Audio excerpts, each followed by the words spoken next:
Não se visita uma pessoa que teve neném, deixa a mãe adaptar. A pessoa vai achar que eu não tô ligando. Não, ela vai achar que você tá respeitando. Esse encontro, né, da maternidade, de você se sentir mãe, ele acontece a partir do momento que existe o toque. O exercício dessa conexão bioquímica, porque até então você tem uma presença, você tem ele mentalmente, você tem ele no seu corpo. Mas você não tem ele ali fisicamente, com todas as oscilações de uma criança e os cuidados exigidos também, esse né? cimento, porque pensa só, por mais que seja uma coisa linda ter um filho, o início é muito difícil. Tanto que eu digo para as pessoas, sabe aquela tradição que tem no Brasil? O bebê nasceu, todo mundo saiu da maternidade, vai fazer visita. Não se faz visita recém-nascido, porque os primeiros 15 dias é dia de adaptação. A mãe, de todos. A mãe, em geral, tem um percentual muito alto do baby blue, que é aquele momento que os hormônios fizeram aquela variação muito grande. A mãe, que é responsável, olha aquele bebê e fala assim, meu Deus, me ajuda, né? Ele chora, você fica, mas esse choro é de quê? É de fome? É do xixi? É porque é tudo novo. Sim. Ninguém... E uma maternidade não é nem igual a outra, né? Então, esses primeiros 15 dias, você tem uma maquininha, digamos assim, de chorar, de golfar, de fazer xixi, né? Aí você fala assim, gente, eu vou dar conta disso? Aí o que acontece? Você vai toda hora ali tentando acertar, o contato tá ali. Depois de 15 dias, em geral, o baby blue sai sozinho. Por quê? Porque a ocitocina foi liberada pelo contato de pele com pele. E aí o que acontece? A mãe olha, fica, que coisa linda, tá olhando para mim, me reconhece. Porque é a magia do cimento do amor. Porque a maternidade não é uma paixão, é uma história de amor. É uma história de que amor. Começa. Sim, e que precisa dessa rotina. Exatamente. Porque o amor é cuidado. Tanto para um quanto para outro, junto com aquele bebezinho. Então, assim, por favor, não receba ninguém. Eu digo para as pessoas, se for muito íntima, tem que ser aquelas pessoas, ou mãe, ou sogra, ou tia, ou uma madrinha querida, mas que vem para olhar e falar assim, querida, eu tô aqui. Se você precisar, eu tô ali na sala. Mas não é aquela coisa de vir, porque tem gente no Brasil, tem aquela coisa, não tem um cafezinho, um bolinho? E aquela confusão, ainda querem que a mulher saia do quarto, traga o bebê, aí vai passando o bebê de mão em mão, o pobre do bebê chora. Não, e a pessoa fala assim, gente, ele é agitado.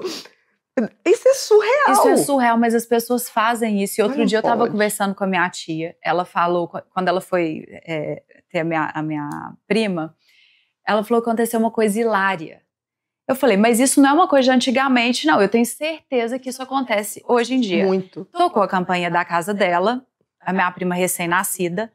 Ela abriu, ela falou, mas quem é? Ela abriu a porta, aí era a vizinha, falou assim, ai, eu precisava vir te visitar, né? Porque seu neném nasceu, eu precisava vir, mas menina, eu tô numa gripe, mas mesmo assim, saí de casa e vim. Olha isso! Ela falou, amor, você não vai entrar não. Eu falei, mas gente, eu saí da cama, me arrumei nessa gripe para poder te prestigiar. Olha a falta, mas isso é falta de educação.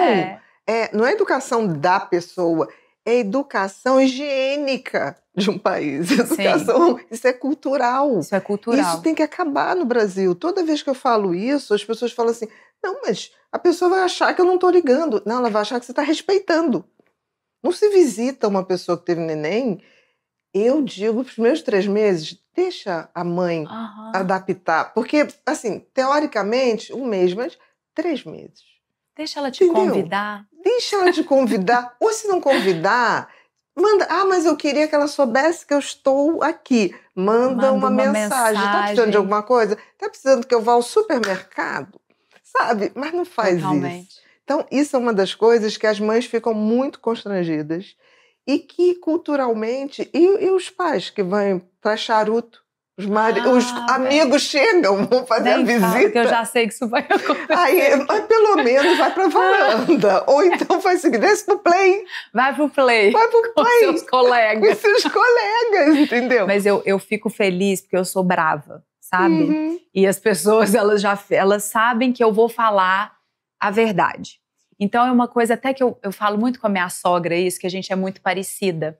Que bom! Porque, não, isso é maravilhoso, por isso que a gente se dá tão bem. Ela é uma super mulher, super mãe, empresária, empreendedora. E ela tem uma coisa que é parecidíssima comigo, que é a praticidade. Não precisa pisar em ovos com a gente, nós vamos te falar a verdade, sempre. Então, quantas vezes eu faço uma pergunta para ela, ela fala, não, mas de jeito nenhum, e eu morro de rir. Eu falo, Ana, você poderia pelo menos ter falado, não, mas imagina, mas aí a gente morre de rir, você não prefere isso? Eu prefiro 1000 vezes, mas as pessoas têm dificuldade. Assim. Elas têm dificuldade. Então, outro dia, um monte de amiga, Mariana, porque a gente já está se organizando. Fazer uma festa? Não, a gente está se organizando para ficar aqui, não tirar férias no final do ano, porque o bebê vai nascer. Eu falei, mas como assim, vocês não vão viajar? Não, a gente vai ficar aqui com você. Eu falei, Deus me livre. Não façam isso. Pode viajar todo mundo. Mas, Mariana, a gente quer ver. Eu falei, mas amor, deixa eu te contar uma coisa. Tem uma série de problemas respiratórios e de coisas que não pode. Eu não vou ficar à vontade. Ele precisa da imunidade dele.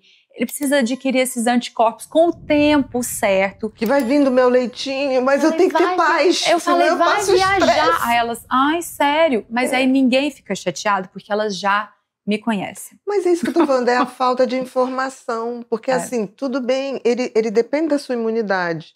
Então tem um período de estresse, você está se adaptando a ele. E ele é você. Se você não tem essa paz, o que acontece? A sua imunidade que passa do seu leitinho, amor, não vai passar. Ou então você vai passar cortisol para ele. É isso. Então, não é nada contra as pessoas, né? Você precisa desse silêncio também para poder se adaptar a essa rotina. Sim. Se você tem um filho que tem TDAH, redobrar a sua atenção. Por quê? Porque os estudos mostram que o TDAH tem maior tendência em se envolver com vícios de substâncias e também de comportamentos viciantes, como pornografia, vício em videogames, em jogos de azar, justamente porque esses vícios liberam dopamina. E todo TDAH tem uma deficiência de dopamina, por isso ele vai buscar nas drogas a dopamina que ele não tem. Então, muitas vezes ele se depara com esse fenômeno de usar a droga ou um comportamento de vício e se sentir bem por conta da dopamina que é liberada. Se você ou alguém que você conhece enfrenta esse desafio, conheça o curso agora mesmo.